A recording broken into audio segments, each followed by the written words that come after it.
President Ekman hasn't been able to be with us the last couple of days, but I know his first question when he gets back is going to ask if I've done this. So we're going to do this real quick for him.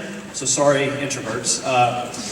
I hear it can be a little awkward about who you sit by in chapel. Most of that is because we probably don't even know who's sitting by us. So what I want to do is take a couple of moments and make sure you introduce yourself to everyone sitting around you so at least you know their name. And then we're going to do a quiz. I'm going to call some of you and you're going to tell us who their names are, okay? Not really. Just make sure you know their names. So let's take a few moments and do that, okay? Never seen you guys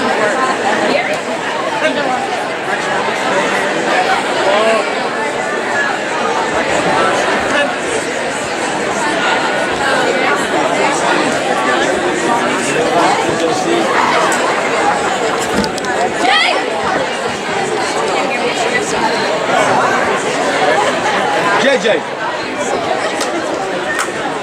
Great, I just realized the choir's coming back tomorrow, so we'll do this again. Because we're going to add like, what, 40 plus people to the crowd here. So at least you know their name, you can say hello in the morning and don't do that awkward stare ahead and all of that. This week in chapel, the first week of spring, we've been doing this the last few years where we focus on the idea of perspective. Unlike previous years, occasionally used a student. We've got 2 students scheduled to speak this week, today and tomorrow, and I'm really excited about this. This morning, we have a student who came her freshman year and then left last year, repented of her ways and returned back to York College. We are so grateful to have her here. She's got a lot of wisdom to share, so let's welcome Mackenzie Grauberg.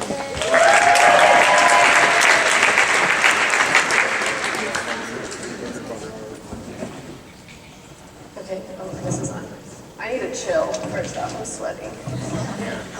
It says introduce yourself first. Okay. My name is Mackenzie Grauberg. Some of you guys might know me, some of you not. I'm from Arizona. I'm a junior, although credit-wise, technically I'm a senior. You know that whole thing, we're all in college, that's how it works. It's my 3rd year in school, basically. Only my 2nd year here at York College. I have a picture. Did you put the picture in? Okay. I just want to say, so I decided to wear the same exact outfit that I wore freshman year because that talk didn't go very well, so this is my 2nd go at it. Also, this is to prove to my mom that I am not growing anymore. I fit in the same clothes. So, anyways, I'm going to paint a picture for you guys. I was an athlete. Most of us are athletes. So I'm going to paint a picture of an athlete for you guys. It's either someone you know, someone who's on your team, that person you always hear about, or maybe this is you yourself.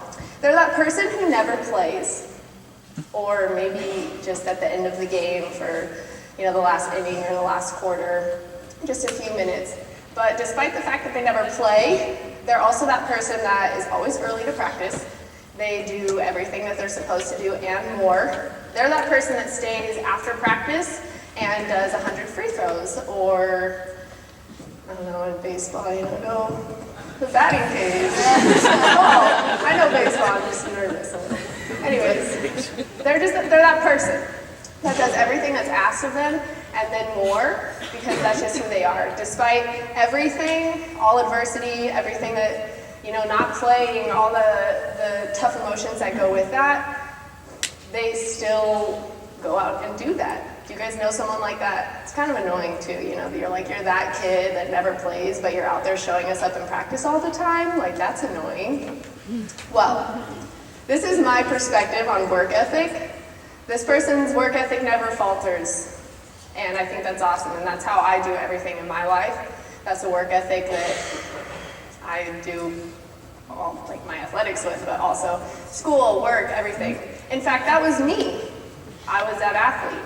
I'm that one that I go out and I make sure that I do everything that I'm supposed to do and more.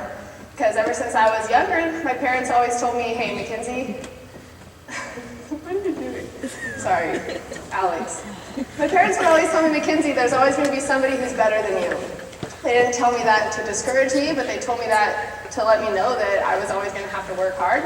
I'm going to have to work harder than other people in order to get the things that I want in life. So that's what I did. That's what I do. In fact, as Sam said, I ended up being that person that came here and then left. So I came here my freshman year because ever since I touched basketball in 6th grade, all I wanted to do was play college basketball. That was the only thing that I saw in my perspective. That was it. I became a University of Connecticut basketball fan before I knew how great they were, and decided that that was what I wanted to do. So I came here my freshman year to play basketball. I played basketball, well, I had that season where I worked really hard the whole season, and unfortunately I didn't really have a season that I wanted, so I decided to leave. The only other thing in my perspective at the time was basketball in school, so I said, you know what, I'm going to go back home to Arizona. I'm going to go to Arizona State University, Force Up, go Devils. They also just beat Kansas in basketball, so any Kansas fans, sorry. But I went home, I thought this is going to be a better opportunity for me. I'm going to go home, it's going to be in-state tuition, so it's going to be cheaper for me. I'm not going to have any rules. I'm going to live in my apartment, I'm going to do whatever I want. I got to work at Raising Cane's. That was probably the biggest thing that I had to leave behind. I just thought it was going to be a better opportunity for me. I was going to go to one of the top journalism schools in the country called the Walter Cronkite School of Journalism and Mass Communication, which is what I want to do. Lots of opportunity there. But at the end of the year, I sat there and was like, I don't really think this is what I'm supposed to be doing. I didn't know what I was supposed to be doing until about halfway through summer, my perspective finally came full circle. And when I say that, my perspective never changed from my freshman year to my sophomore year. I was still doing what I thought I was supposed to be doing, which was at least going to school. Just wasn't playing basketball anymore. But it's kind of like I saw the bigger picture all of a sudden, where I didn't just see what I wanted, but I also saw what God wanted for me, and I saw what I was supposed to be doing and where I was supposed to be doing it. So what am I supposed to be doing? Well, I realized that I was supposed to just take advantage of opportunities. That was what I saw in my perspective. And there were a lot of opportunities here at your college that, even though Arizona State is huge and has a lot of opportunities, they aren't as easily accessible as here. For instance, I get an intern in the athletic department with Trent, who's my boss. He said he was going to be here, I don't really see him. But shout out to him, he was one of the people who kind of contributed to getting me to even come back here. But that's something that I want to do, that's something I'm interested in, and he gave me an opportunity to come here and do that. I also still do get to be a part of the girls basketball team with Corey, who is the main reason that I'm even here. She asked me if I could come run her social media, and so I said, sure, why not, I'll go do that for you.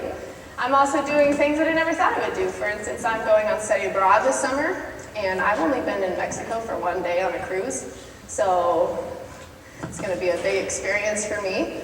I'm also on the track team, and I swore I would never do track my whole life, but here I am. Big things are happening, right, Coach? Anyways, to put this into perspective for you guys, I'm not up here trying to tell you guys that my perspective should be your perspective. In fact, I think perspectives are kind of a beautiful thing because they're unique to each and every one of us. It depends on where we're from, where we come from, experiences that we have. My only thing though that I am trying to kind of point out to you guys is at some point your perspective is going to come full circle like it did with me. And it's probably not just going to happen once in your life, it's probably going to be your whole life where all of a sudden life's going to smack you in the face and you're going to see the bigger picture. You're going to get it. You're going to see what was right in front of you that whole time. So I just encourage you guys to kind of reflect on your perspective on whatever that is. I told you my perspective on work ethic. I also told you how my perspective kind of grew and changed. We're kind of in that stage, you know, where we're in college and we're learning and growing and having to make decisions and whatever else we do in college. So I just encourage you guys to have a healthy perspective and to understand why you even have that perspective in the first place, because like I said, at some point it's going to come hit you in the face and come full circle. So I want to end with the quote that I'm sure Justin Bieber stole from someone else, but the grass ain't always greener on the other side, it's green where you water it. Thank you.